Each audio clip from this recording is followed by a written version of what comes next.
everyone, welcome to Wool and Spinning. My name is Rachel. This is episode 238, I think, if my memory serves. 238. I hope that you are all doing really well. It is Tuesday, March 29th, 2022, and I hope this finds you well. And wherever you are, I hope that you're safe and sound. It is Nora's birthday here, so we have a little 8-year-old now in the house, no longer 7. She's having her birthday dinner tonight with my mom and obviously me and Mike and the kids. So that'd be really exciting for her. She was over the moon this morning when she woke up. The first thing she was like, I'm 8. So to those who are new to the podcast or just checking us out for the first time, thank you so much for being here and welcome to the show. And if you are a returning viewer and continue to watch the show week in, week out, I really appreciate you being here. Thank you so much. And if you don't mind taking a moment to hit the like and subscribe button, I would really appreciate that. And to those who are part of our Patreon community, you guys are the ones that keep the lights on week after week, month after month, and I really, really appreciate all of you. So thank you so much for being here. And of course, the live stream is for the patrons of our community. So that is you guys in the chat, and I really appreciate it. Thank you so much for the happy birthday wishes to Nora. That's very kind of you guys. And it's sort of been an exciting few days for her after surgery last week. She recovered well. That all went really well. And then by Friday, she was like, okay, on to my birthday. And she had, for the first time in 2 years, because of course her birthday falls at the end of March. So like many, she was affected by the shutdowns in 2020. So she hasn't had a friend birthday for a couple of years. And so on Friday night, 2 of her best little friends came over. They were so cute. Oh my gosh. So I was knitting. Oh, Ms. Rachel, Ms. Nora's mom, can you come and sit with us? We want you to watch the movie with us. And they wanted to watch Zombies, which is on Disney. And so it's Disney doing what Disney does brilliantly. It was dancing and singing, and Nora's watched it about a bajillion times, and they always rope me in as well. Anyway, so they wanted to watch that, but they wanted me to, they wanted to include me, which is amazing. So I watched with them, and I just made sure that they had food and lots to drink, and it was really fun. So they stayed for 3 hours, had pizza and a movie, and then they headed home, and it was really special because it's been, it would have been the 3rd birthday where we hadn't been able to do anything. So it was really wonderful. And they kept asking me what I was doing. It was so funny. They kept asking me, are you knitting? Yeah, I'm knitting. I want to know how to knit. Well, I'll teach you guys this summer. Oh, are you knitting? It was like a repetitive thing. And then one of the girls had actually brought Nora a friendship bracelet making kit. So after the movie was over, we still had some time, and so they wanted to pull it out. And so I sat on the floor with them, and we put pins into their, the seams of do you guys remember this? Into the seams of their jeans, or one of the girls was wearing leggings, and I got them to pin it, and we got them all started. They're doing their knots, because you had to use the pin to keep the friendship thread under tension, right? So they were sitting there with the pins on their legs. So of course, when their parents came, they're like, look at what we did. And they've got the pins and they're all excited. It was really fun. And then of one of the little girls, they had never been to our house before. And the dad walked into our entryway. And of course, my jack loom is right there, my big 45 Leclerc jack. And he looked over and he kind of did like a double take. And he's like, oh, I haven't seen one of those since my mom had one. And she doesn't do it anymore, and she hasn't done it for years, and she sold it. But he's like, that's a loom. And I was like, you know what it is, and you called it by the right thing. And he's like, yeah. He's like, are you a weaver? And we got into this whole conversation, and he saw my spinning wheels. He knew what they were. It was very cool. So his wife is an artist, and so I think they are sort of tapped in a little bit, maybe more than the average person. So, but yeah, it was really cool. I was like, you actually know. So it was super cute. Thank you for the birthday wishes, you guys, for Nora. And Martha's birthday's this Saturday. That's awesome. Rebecca, say happy birthday to Martha for me. There's a couple of people in our community that actually their birthdays are today. So to those people, happy birthday. It's really fun. I am too old to have been part of the friendship bracelet trend. Ask me about making pot holders or rug hooking. That's awesome, Suzanne. It's funny actually because my mom taught me how to do friendship bracelet knotting. She had learned it.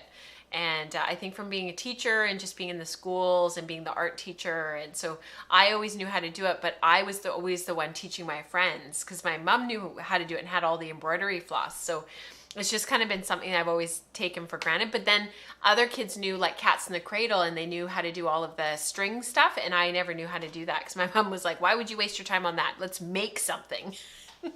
So just totally different. So today's show, we have a lot to talk about. Some of this stuff that's sitting here is not actually to talk about in today's show. It's just to kind of give you a taste for some things that are coming up, because honestly, we just don't have time. We would be here until the cows come home. Before we go too much further into the show, I wanted to quickly mention there was a blog post that I put up earlier last week explaining about some changes that are going to be coming in April. To those who have already reached out and who were unbelievably supportive and incredibly kind with their comments, I got quite a few private messages as well as people that posted publicly. Thank you. You guys have no idea how scary it is sometimes to publish some of this stuff and to sort of make announcements, and you guys really stepped up with your support. So I just want to take a moment and say thank you so much. To that end, next week is the beginning of April, if you can believe it. I don't know where this year is going. And we will be starting the live stream an hour earlier. I find with the 1 o'clock stream for 1 o'clock Pacific, it was the time that was voted on in the polls for when I had asked you guys when you wanted the live stream. It had to be during the week, it had to be a weekday, but what did that look like? This was the time that everybody chose, but it's too tight for me to then get the kids. I find that the whole time I'm watching the clock because I'm like, okay, I gotta leave, I gotta go, I gotta get the kids. And it doesn't give me any buffer. So starting next week, the show will start at 12 noon Pacific, 3 p.m. Eastern. So I know that that cuts into some people's work days and whatnot. I'm very sorry about that. I feel distracted while I'm chatting and while I'm doing the podcast. I really don't like not being present when I'm doing the live stream. I have to be really aware of all the screens, the chat, what I'm talking about, what I'm sharing, and to put in one more thing that I need to be aware of, it just makes me feel really distracted. It's not a bad thing or stressful. I just feel distracted. So we're going to move it back to 12 noon. And then there are a couple of other changes that are mapped out in the blog post. And so I do encourage you to go and have a quick peruse of it. You don't have to read every single word, but if you could just have a look at it. So starting in April, the other major change will be 2 shows a month. We are going to go to a live stream schedule that's bi-monthly. We're kind of going back to the way that the show was quite a number of years ago.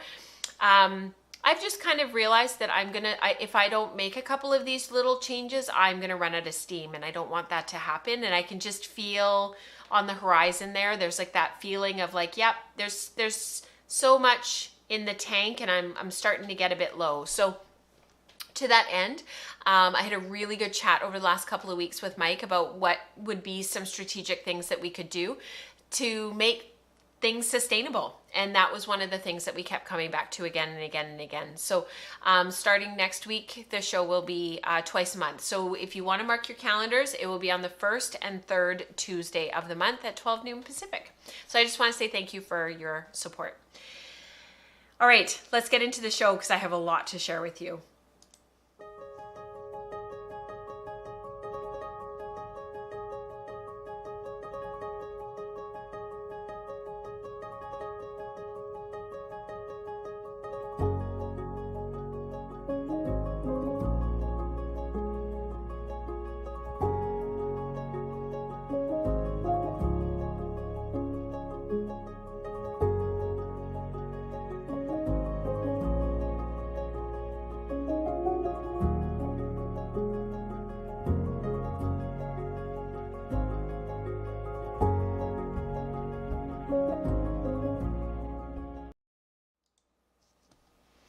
Thank you for the kind messages.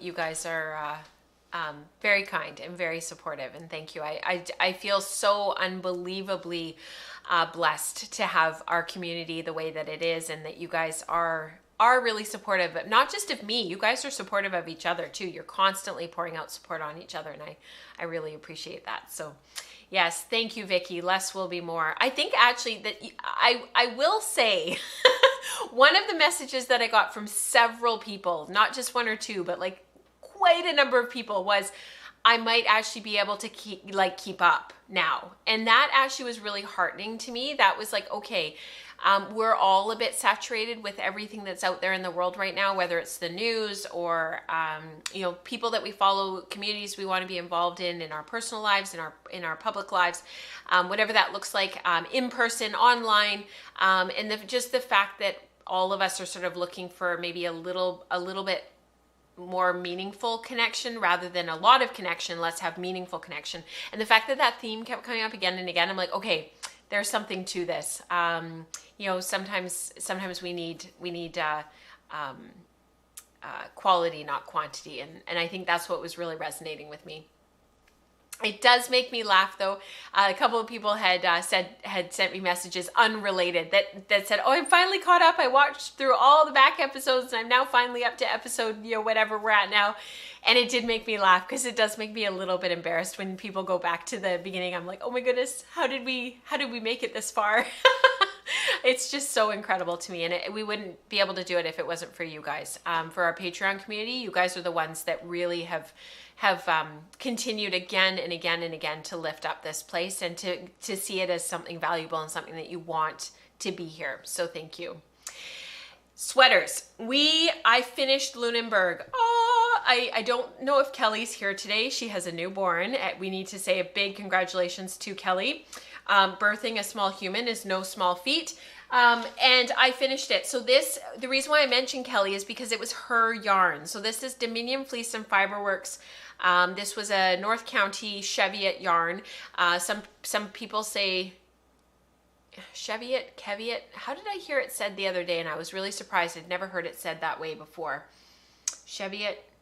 Anyways, we say it Cheviot here, but there are other ways of saying it. Oh, Cheviot. They said Cheviot, I think. I'd never heard it said that way before.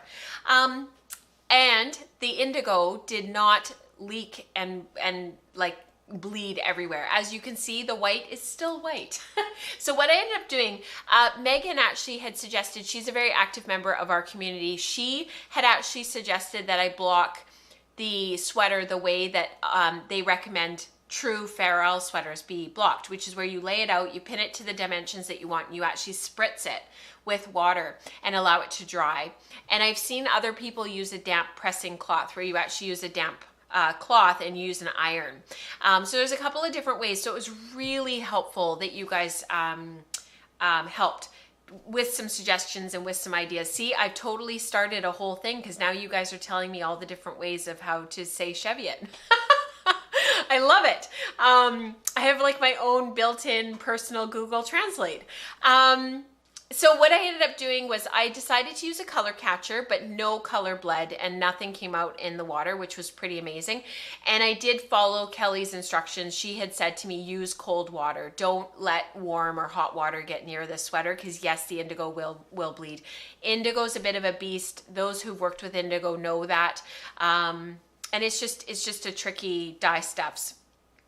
In the end though, with the cold water and what I was most concerned about and why I wanted to use the warmer water was because I had re-knit all of this and I hadn't re-washed and re-skeined the yarn.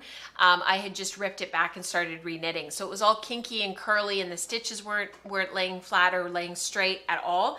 But as you can see, all of that came out in the wash. It all came out. The sleeves are perfect. There's no evidence of the yarn having been knit or re-knit or ripped.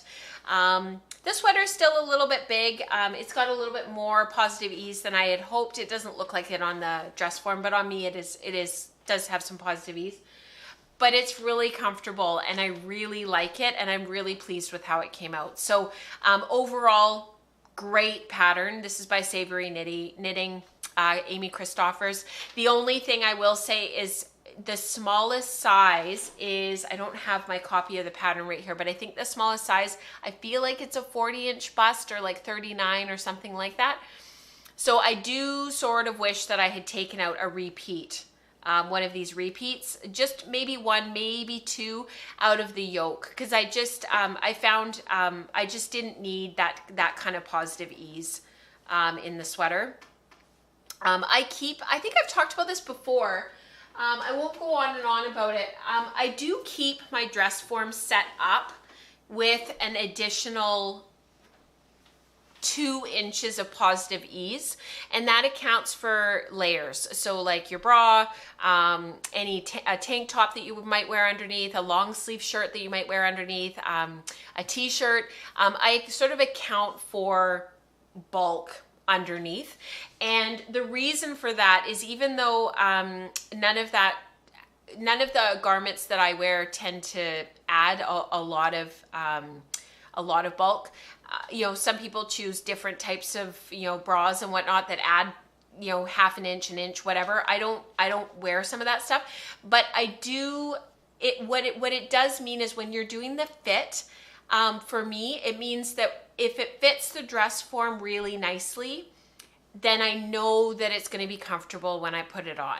It's not going to be tight. It's not going to have too much positive ease in one area and too much negative ease in another area.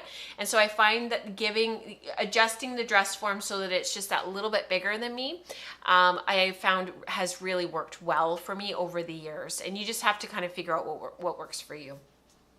I'm getting totally behind on chat. There was a question, Dorothy said, what's the color blend? So this is the indigos. All of this dark was marigold over dyed with indigo, and that's how she got that gorgeous deep teal color. And then up here this is undyed, North County Cheviot. This one was, I can't remember. One of them was madder and marigold. I think that was the orange. I can't remember what the green one was. I think it was marigold and I can't remember. If Kelly was here, she'd be able to tell us. And then I also put in, and I'm not sure if you can see this, I'll bring her right up next to us. We're getting really cozy. You see this kind of tawny, fawny, gray, brown color in here. It's really evident down here. All of that sort of gray undyed, that is actually an alpaca Suffolk yarn that was a farm yarn from my friend Margaret from years ago. It's been in my stash forever, and it's not a great knitter's yarn. It's it almost kind of is walking that line to like a rug yarn. And I threw it in because the color worked really well. I needed somewhere with the orange and the blue for the eye to rest. And with the white and that fawn kind of gray brown color, it worked really well. And so that's that color in there. So yeah. Christine said, just out of interest, how often do you measure yourself and adjust your dress form if it needs doing? Great question, Christine. I won't go on and on about it, but basically, for me, I've gone through a lot of size changes over the years, and I've kind of finally, over the last 2 years, leveled out and have sort of finally hit like a sweet spot where my weight is really super stable and I'm really stable. And I think a lot of it was having kids, multiple pregnancies. I was a swimmer before, so I, a lot of musculature that I've now lost because it's been so many years. And I just kind of, and just periods of sort of up and down. At the beginning of COVID, I lost like 20 pounds and then I've gained that all back. And so my weight has been really and I finally kind of hit a place now where I seem to be really stable. I used to measure myself every 6 months, but I have actually found in the last couple of years in particular that I've really found it valuable for myself, especially in really trying to remove myself from diet culture, which has nothing to do with measuring yourself for sweaters, but just really intentionally trying to move away from diet culture. I've really found that I'm just not changing very much, and I'm not changing enough to make it worth it to measure myself regularly. What I do check is my bust measurement. So every so often, I want to say every 6 or 8 months, I'll do a quick bust measurement, because I feel like your bust is where you will gain and lose first and last. So if you're really changing sizes and your body is really adjusting and changing for whatever reason, it's going to happen first on your bust and it's going to happen last on your bust. It's the first place to gain, it's the last place to lose First place to lose, last place to gain. Sorry. It's hard to grow your bust, but you can't shrink it. How does that go? But you shrink it easily. Anyway, sorry. And then throw breastfeeding in there again, and that threw everything out the window. So I do check my bust. And the reason for that is because I like my sweaters to close. I find one of the telltale signs that a sweater doesn't fit properly, even if you never button it up, even if you never wear it closed and you know that you're never going to wear it closed, one of the telltale signs, if you see somebody with an ill-fitting sweater, you can tell that they can't button it up comfortably. That if they button it up, there's going to be a pulling across the bust. It's like the number one sign that a sweater doesn't fit properly. So I always make sure that I'm knitting to the right bust measurement. And I personally don't like knitting to a negative ease in my bust, because I just find it highlights the fact that the sweater is on the small side. And it just doesn't make you feel good. You know, if a sweater is slightly bigger, it makes you feel really good. You're small, you fit in your sweater. So for me, that's how I've approached it. I would love to hear how others approach it, because if your weight is going up and down, especially for those in the community who are having kids and your weight's really fluctuating a lot and breastfeeding, and that's really hard, and you're constantly measuring yourself, you're already not really feeling like yourself, and then you pile all of that baggage on top, and societal standards and comments from people, and it's really hard. So my heart goes out to those who are struggling with that, because I've definitely had a journey. I've shared some of it on the podcast. It's definitely something to keep in the back of your mind. So yeah, thank you for the colors. Thank you for saying the colors are beautiful, Janet and Monica. I really appreciate that. The less ease you like, the more you have to worry about the perfect fit. That is exactly it, Amanda. You nailed it. Thank you. You are way more articulate than me. And yes, perimenopause, that's a whole other stage of life to think about as well, because weight can fluctuate a lot then as well.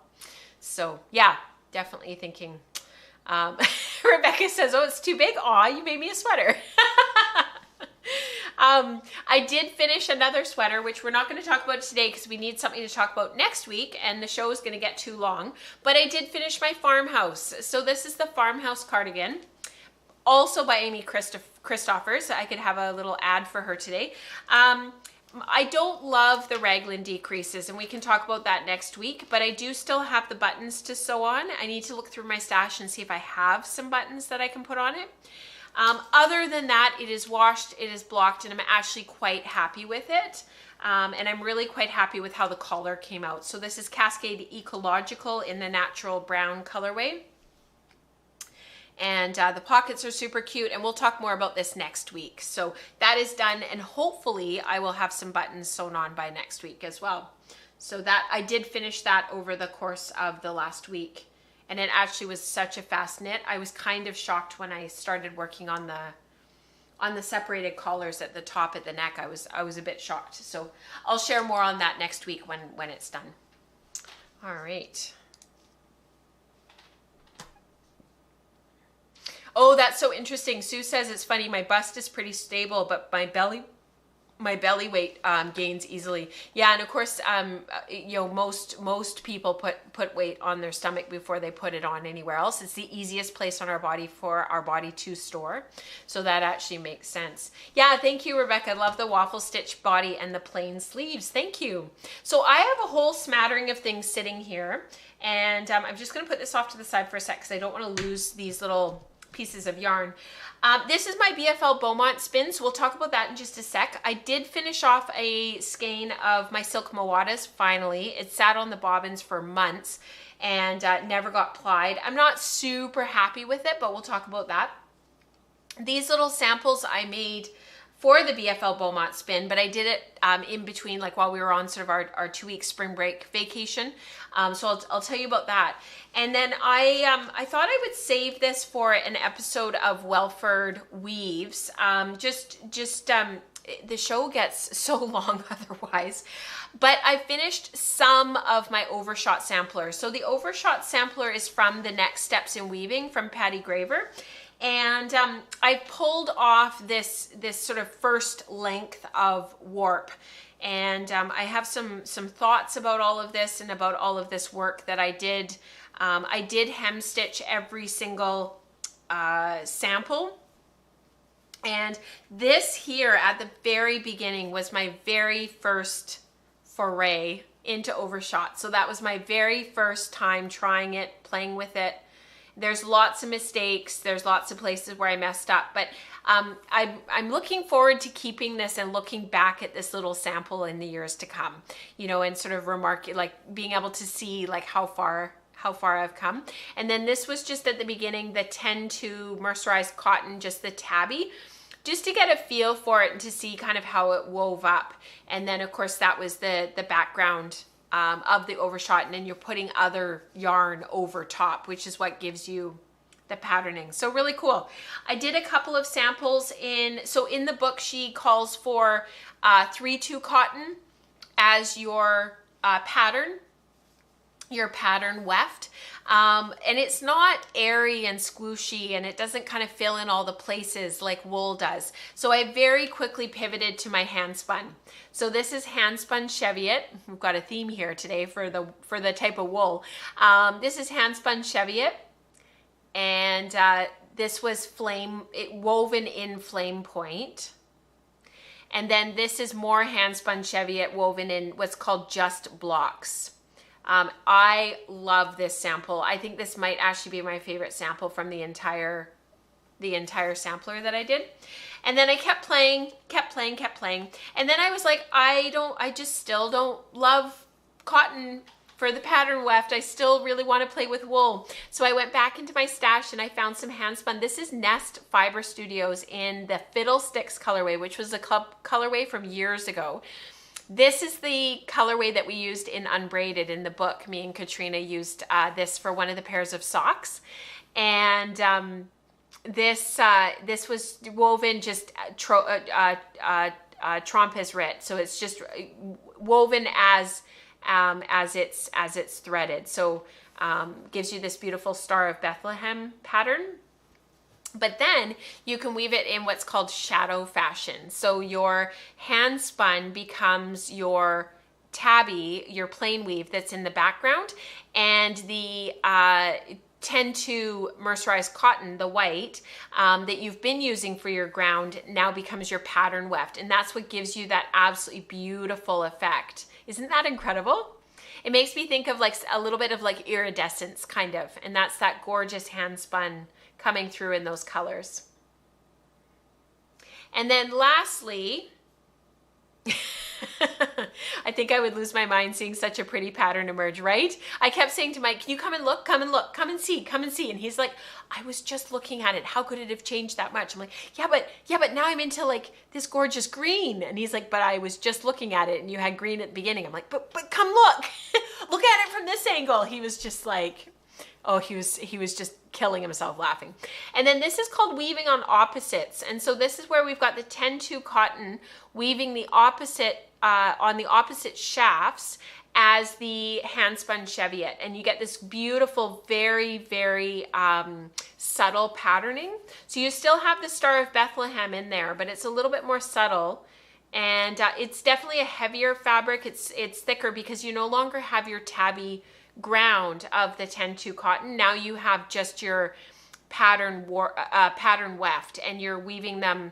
If one of them is weaving 1-2, then the other one is weaving 3-4, and you get this beautiful pattern.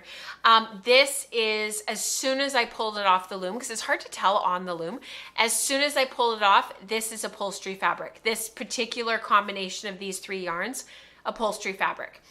This would be awesome woven for fabric for a chair, for a fabric chair, for a cushion cover. This is upholstery fabric. It stands up on its own.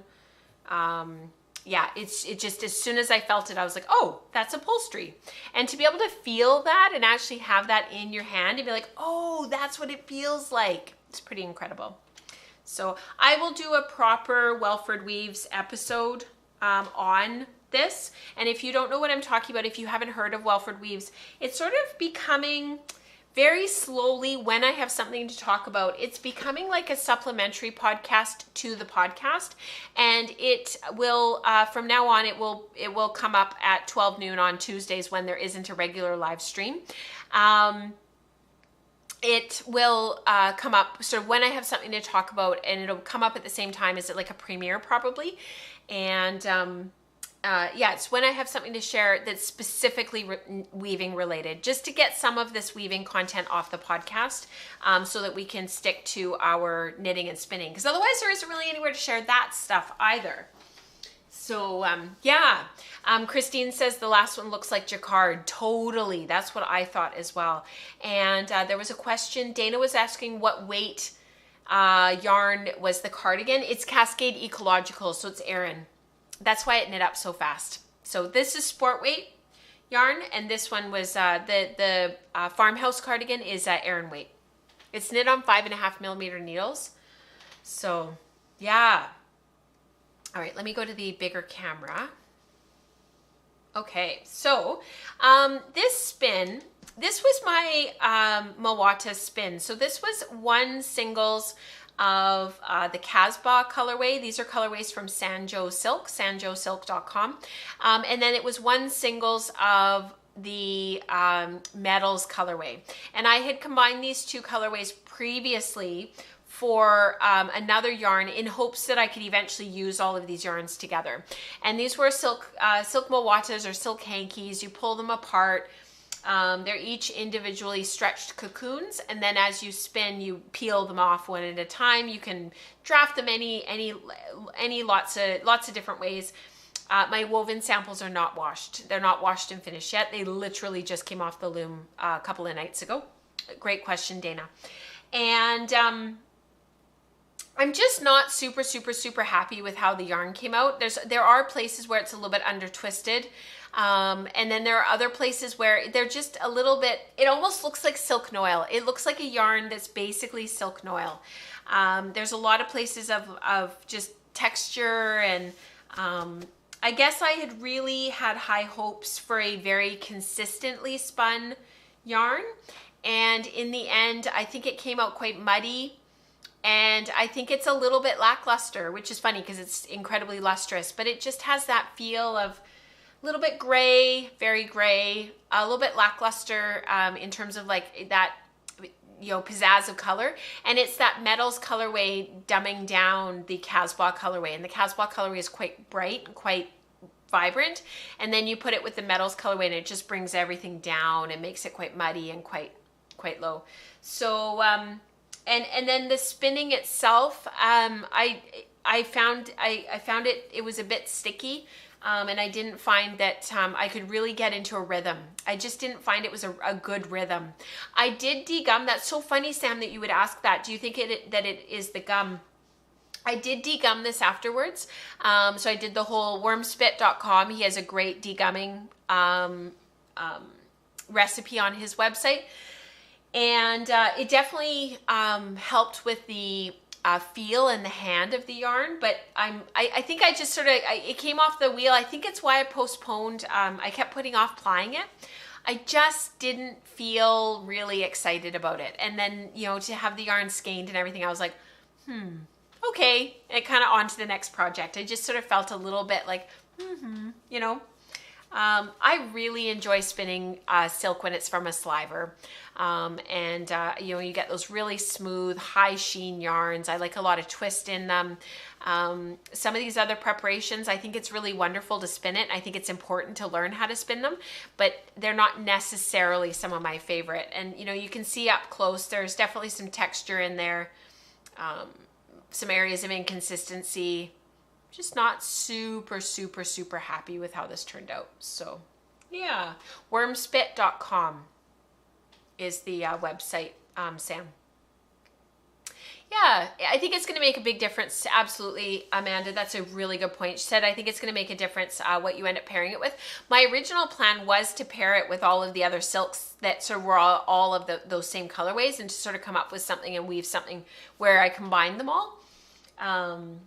So we'll see. There's so many projects that are kind of in my head right now and that I've got floating around. I don't think that it's something that I'm going to get to anytime soon.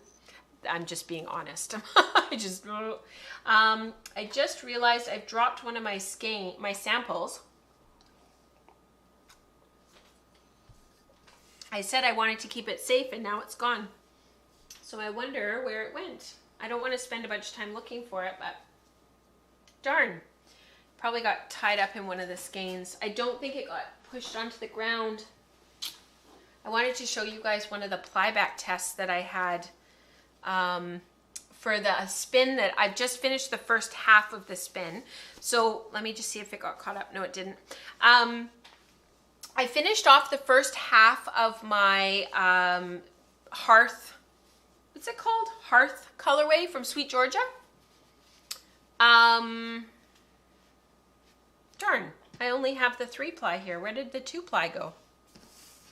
Just watch. I'll press end stream at the end of the show and it'll pop, like it'll come out of nowhere.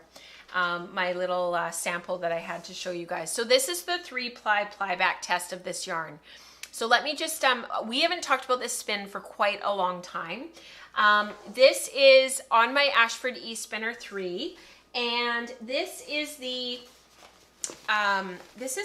colorway. This is the braid. This is the other one. I have 2 of these. So this is the other one, and this, the Hearth, is it Hearth? Yeah, Hearth. I was thinking it was like something more complicated than just Hearth, but there you go. Goes to show you.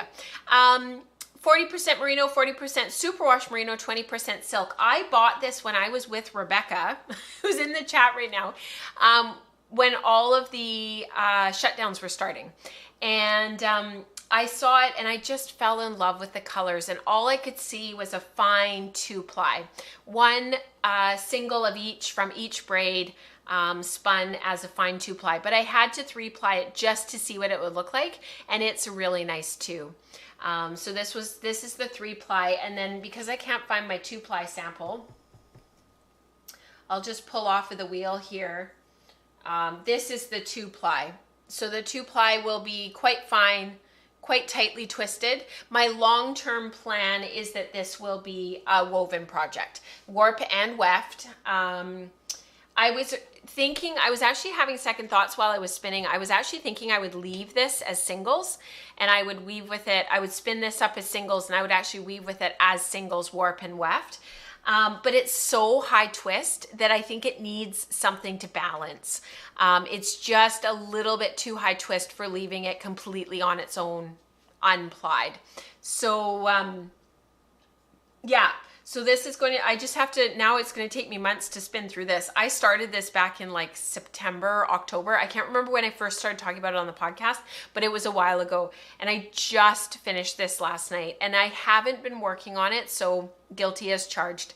But hopefully having one done will keep me motivated to get the other one done. So that is like on its way.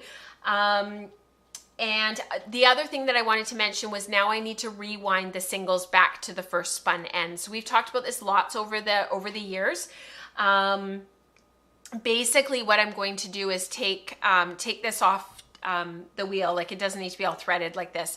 I'll take this off the wheel and I'll wind it back onto a big storage bobbin, one of my sectional warping bobbins that I use by Leclerc, and I'll wind the singles all the way back. It redistributes the twist, evens it out, and you're also spinning from the first spun end so that all that smoothing that you did all the way down hundreds and hundreds and hundreds of yards of yarn is preserved, and when you go to ply, you're smoothing in that same direction again, and you get those nice smooth yarns. So that is on the docket. So I need to rewind this, get it cleared off, and get it ready for plying and get this spun.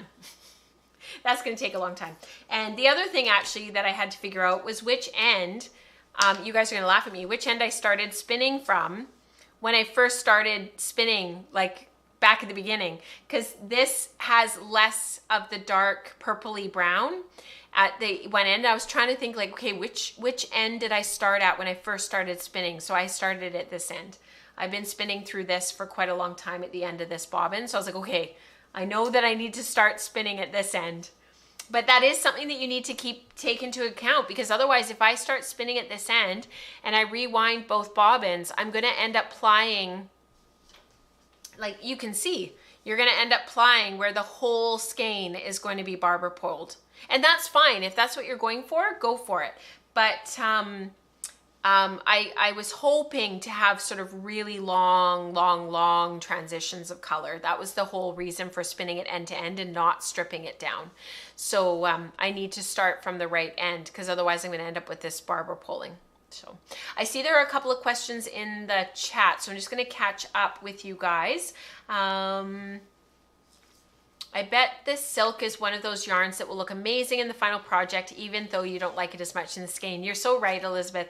And I think sometimes with some of this stuff, the yarn is only one stop along fiber's journey, right? We start with the fiber, we spin it, we prep it, we spin it up, but that's only part of the journey. That's only, you know, the yarn can be a project in and of itself, absolutely. But I think more often than not, we want the yarn to be a part of the project. So then there's that sort of uncomfortable stage of sort of, okay, now what? Where does it go from here?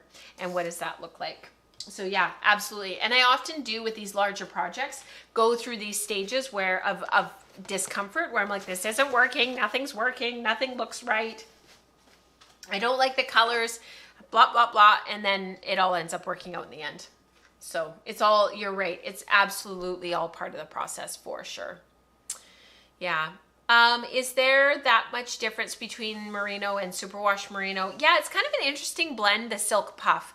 You know, and it's the 40-40. I find it's it's kind of a weird blend.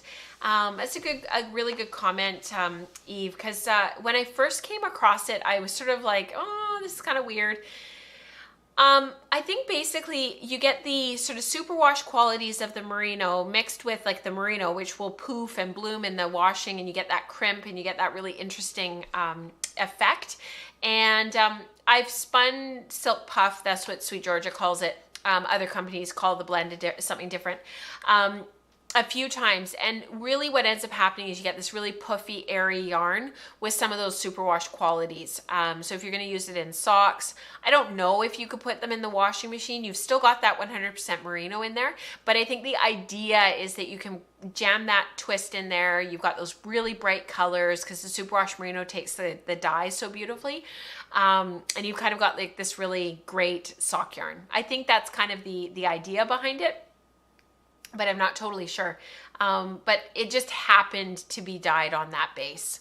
I would have preferred something like a 100% Pulworth or a Pulworth silk or something, or a 100% BFL, but that wasn't what it was dyed on at the studio.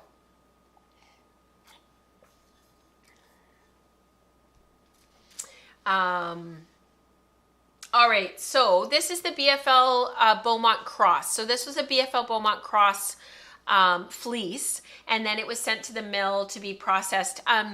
I ended up doing these really interesting samples, and I'll see if I can zoom the camera in so I don't have to sit here and hold it. This is, one of these is 2-ply, one of these is not like the other. One of these is a 2-ply and one of these is a 3-ply, and actually looking at them I can tell you which is which. This is the 3-ply, and then this is the 2-ply. So I had plied these, kind of not sure what to do, and whether or not I should go for a rounder 3-ply. It would have a little bit more stitch definition, a little bit less yardage, but you know, it would be a slightly more even yarn. It would maybe a little bit harder wearing. Stitch definition, that's usually the big thing with multiply yarns. But then I also 2-plied it just to see. So these are both about 10 yards. The 2-ply just to kind of see, because I would get that increase in yardage. You get that sort of effect with 2-ply. It's a little bit flatter. It's sort of oval. If there's lace or if there's yarn overs or anything, it'll really open up those yarn overs because it pushes against itself and opens them up. Whereas with the 3-ply, it kind of collapses in on itself. That's why you get great stitch definition. But I was really, in the end, driven by the yardage component. So the yardage was really what ended up making the difference. And if somebody wants to do some quick math, if you can add together, somebody have a calculator? Are you ready? 200, let me put it in chat while I'm saying it. 275 plus 325 plus 184 times 2.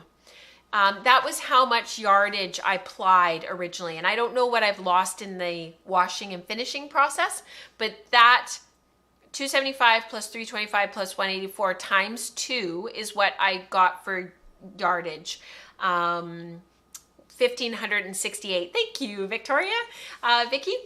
So basically, I'm gonna round down. So basically, 1,500 yards of sort of spun yardage, and I sort of thought with that amount, I could really do something with it. So in the end, what the yarn itself could do in terms of like stitch definition, roundness, what it would do in the yarn overs, if there was knit yarn overs, or if I did like a woven lace, kind of took a back seat to, I've got 250 grams of fiber, spun long draw, very, very light and airy, very lofty, but not with a lot of elasticity. So I'll explain that in a minute.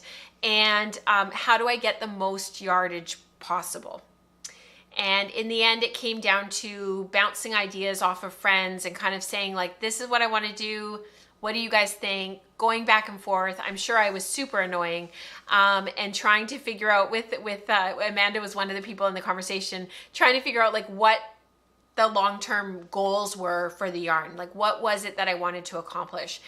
And I thought it was important to share that because I think sometimes we get really caught up in that the yarn has to be a certain way.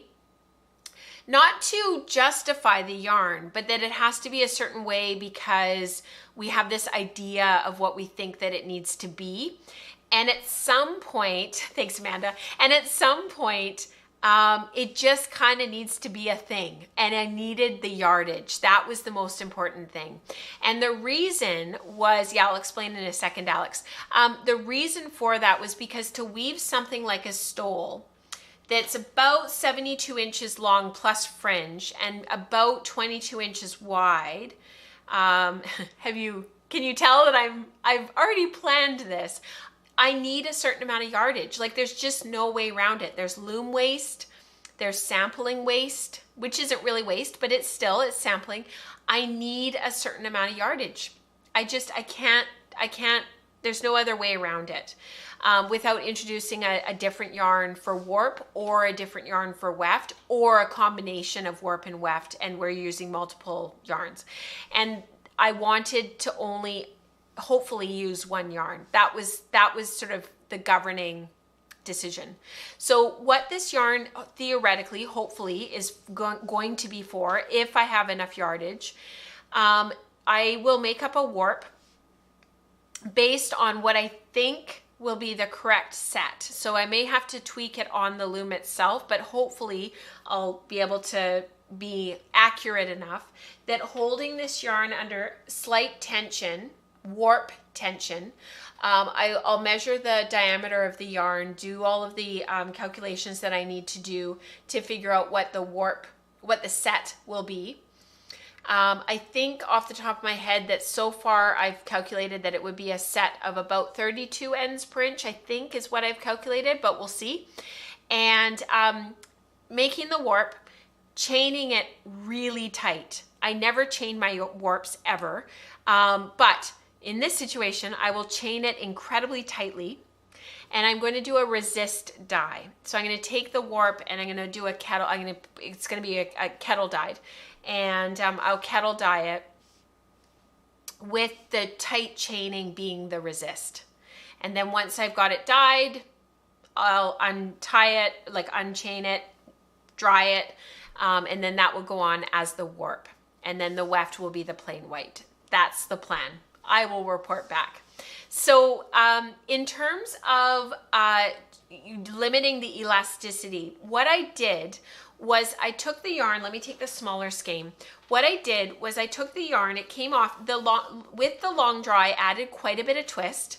So I was adding, as I was spinning, I quite tightly twisted it. And when I went to ply, I made sure that my ply angle was at least 40 degrees, which I lost some in the washing. It definitely relaxed a little bit. It's sort of just shy of 40 degrees now. It's sort of somewhere between 35 and 40. And what I did was after I washed and after I plied it, I skeined it off. And I took, I'm going to sit back a little bit so you guys can see this. I took the yarn. This is 100% wool, so it works. It works. I put it in unbelievably hot water.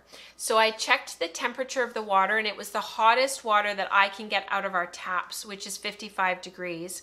And it sort of felt like it. I can't put my hand into that. It hurts. So I thought, you know, that's hot enough. And so I put on rubber gloves, and I submerged it with soap. So I put not just regular Eucalyptus soap, I actually put detergent into the water, washing detergent, like laundry detergent. And I use the No Scent company. It's literally called No Scent. And I put a drop of that in. I didn't like rough it up or sudsy it up or anything like that, because I figured the wool would be enough to kind of get a little bit of agitation. Put all of the yarn in. I did one skein at a time, but I did it quickly so that the water didn't drop in temperature too quickly. So I have a high twist yarn, very finely spun, and put it into the water, and I left it for about 5 to 7 minutes. I wasn't watching the clock, but it was less than 10 minutes, more than 5 minutes. And then I filled up the other side of our sink. We have a divided sink. I filled up the other side with as cold water as I possibly can get out of our sinks, which is actually quite cold. And I added 1 tray of ice cubes, and I let that sit for about 10 minutes. And then I took all of these and I brought them up out of the water one by one, wrung them out, not like twisting them out, but like what I do when I pull my yarn out is I stretch it between my 2 hands like this, and I use my thumb and I wrap it around like this, and then I pull it off my hand. I've done this a little bit tight. I pull it off of my hand and I go like that, and I squish out as much of the water as possible, and then I undid it and I put it into the cold water, and I left that for about 10 minutes, and then pulled it out of the water, did the same thing, and then back into the hot water, and I left it in the hot water until it came down to room temperature. And the resulting yarn, this is why I wanted to show you, the resulting yarn, this is the elasticity that I achieved. There's like none. Just a teeny tiny bit. It's less than 1% probably. So I accomplished my goal. So for the loom, I have found, and I've talked to Amanda about this a lot, and I think even Vicky and Laureline and Dorothy have gotten in on the conversation as well. I've really found that a really super bouncy yarn is really hard to manage on the loom, especially when I'm sort of looking for a certain set and I want a certain effect. So I just wanted to play around with, like, what would it be like if I sort of fold my, I don't fold my yarns ever, and I thought, you know, what if I full it, and let's see what we end up with on the loom. So that is what I've done. Christine was wondering, do warps for floor looms need less, more, or the same tension? So it's not really, that's a great question, Christine. It's not really a matter of what they need, it's what they do. They're a very different beast than a rigid heddle. A rigid heddle has a certain degree of tension, but floor looms don't need more tension. They just have more tension. It's just a fact. They exert a significant amount of tension on your warp. What has been really surprising to me, the more that I've woven with wool and doing my Unit 1 for the OHS stuff that I'm working on,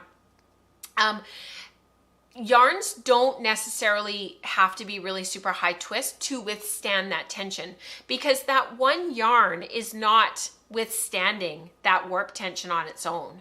It's distributed over X number of ends. So you might have a warp, if you're weaving at full width on my 45, at 45 inches, if you've got 20 ends per inch, you've got 20 ends every inch all the way across 45 inches. That's a lot of ends.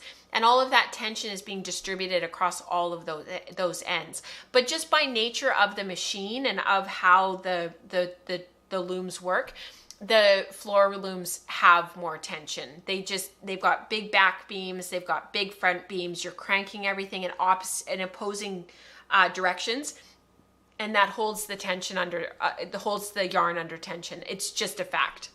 So the distance between your back beam and the foul line also makes a difference how much the tension is distributed. Totally. So I think if I'm correct, Amanda, and please correct me if I'm wrong, but I think the bigger the loom, the more distance there is between your back beam and the fell. And so the more that tension is going to be distributed, and the easier it will be on your yarns, I think, based on the reading that I've been doing. All right, just like I thought, we have used up all of our time talking about all the projects and stuff that I've got going. So let's go into community participation, and we will do what I can before I head off to get the kids. So I'll see you guys on the other side.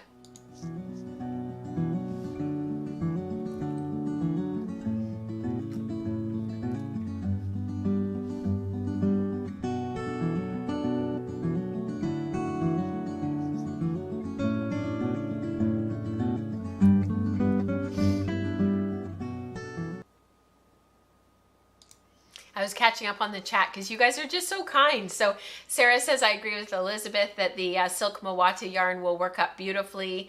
There was the colors of the hearth spin that I'm doing goes with the Lunenburg because of that salmony orange color. Thank you, Rebecca.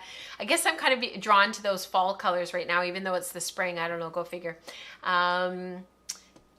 Suzanne is spinning fine singles at the moment, and they're getting a new couch, so she's going to make sure that she has a spinning corner. That's awesome. I might actually get around to applying many of the singles that she's got resting, i.e. needing attention. I wonder if it's the way, yeah, that's a good point actually, Kelly, about the superwash in the silk puff yarn. It really makes the fiber really quite a bit brighter because of that superwash.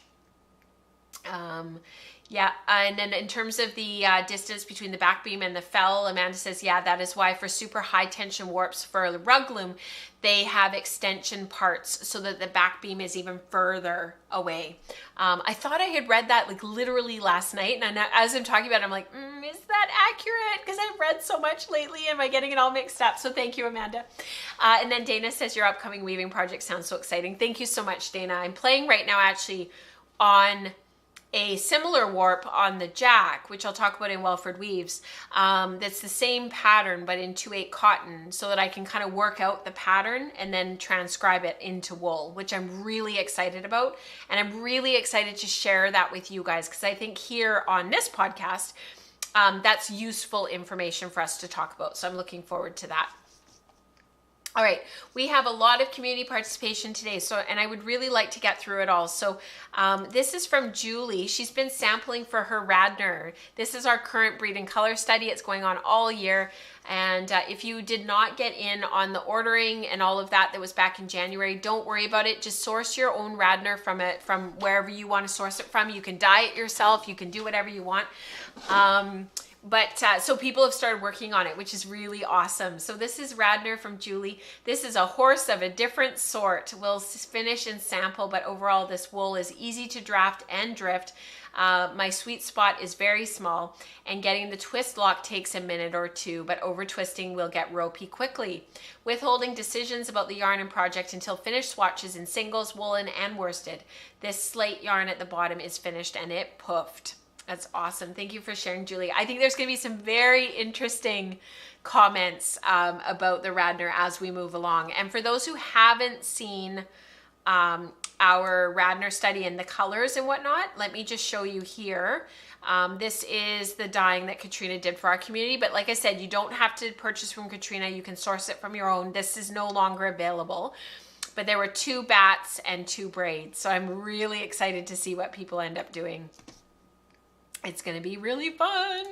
This is from Sarah for Spindle Spun Stitches. She has a few pounds of Corriedale in her stash that she purchased at a guild sale. It was pin drafted roving, but it seemed quite sticky.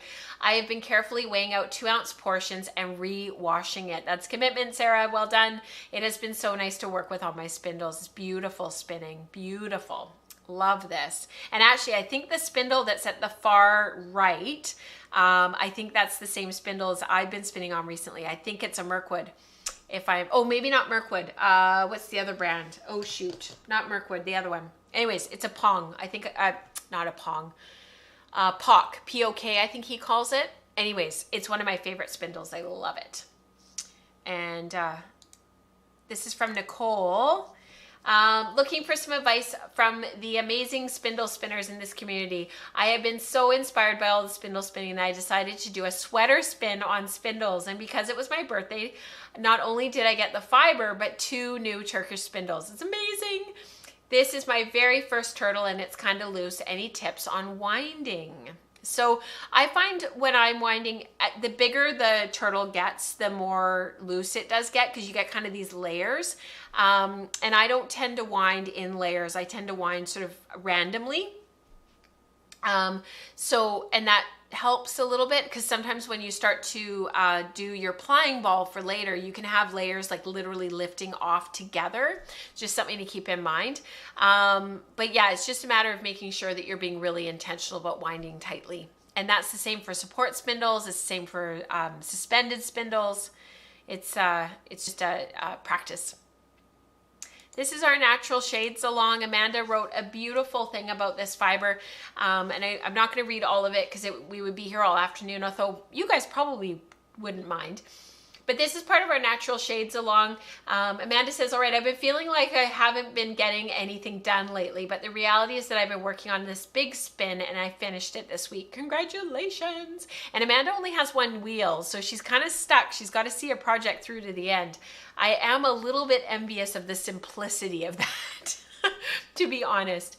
So this is approximately 2,400 meters of 2-ply worsted spun with an average grist of 4,150 meters per kilo. The fleece was a rescue waste fleece from a local meat sheep farm that she got from the autumn clip late last year. Not sure if this is a mixed breed or a Swedish fine wool, but it has the fine wool characteristics and with a tight purling crimp. Isn't that incredible? Aren't those locks amazing? Staple length was approximately 2 inches, and from past experience I knew that I had to open up the locks, otherwise that purling crimp would get caught and cause naps. I wouldn't be surprised if that's some of what happened with this, because this was a BFL Beaumont's incredibly fine, and there was a ton, I didn't talk about it, but there were tons and tons and tons and tons of naps. And I suspect that it was too fine for the mill because it was pin drafted roving. And unfortunately, there was also a lot of VM in it that didn't come out in the milling process. And it's probably just that purling crimp hanging on to all of that stuff. I've been sitting here picking it out. Under warp tension, the plied yarn is about 24 wraps per inch, and relaxed it is about 16 wraps per inch. If I knit with it, I would treat it as a fingering weight yarn, but I'm currently leaning towards weaving with it. So Amanda has this really cool idea for a jacket that she had seen. That she's thinking about doing hand woven fabric for, but then hand knitted cuffs and collar elements, which I think would be really cool. So if the calculations all work out, I'm thinking of using this yarn for warp, and the weft would be an undyed medium brown hand spun fine wool that I spun last year during Tour de Fleece. That's amazing, Amanda. I can't wait to hear more. Christine says, please don't casually mention how much you like a spindle, as I am weak-willed and end up going off and Googling. Sorry, Christine. This is from Julie. This is another Zero to Hero. This is fantastic. Zero to Hero goes on all year. It's from, raw fiber, whether it's a fleece or fiber or however you buy it, a sliver, whatever you buy, all the way through to a finished project. So this is, hashtag sweater spin, hashtag use your hand spun, all those kind of big hashtags. Weave with hand spun, use your hand spun, etc. Here are a couple of pieces I finished with the lovely gray lamb's fleece that never seems to run out. Dyed washed locks, combed and carded to combine the reds and the blue greens, and spun woolen short forward. Oh, the squish, but very low contrast, which makes a ferrule pattern harder to see. So I knitted the next cowl in helical stripes, which I'm going to try again in a different helical technique to compare. The cowls are headed to the farm where this lamb was raised, an offering to the shepherd goddesses who raise lovely Romney CVM BFL critters. Still have enough yarn for another cowl or two, and they sell their whole clip of white wool to a buyer across the state.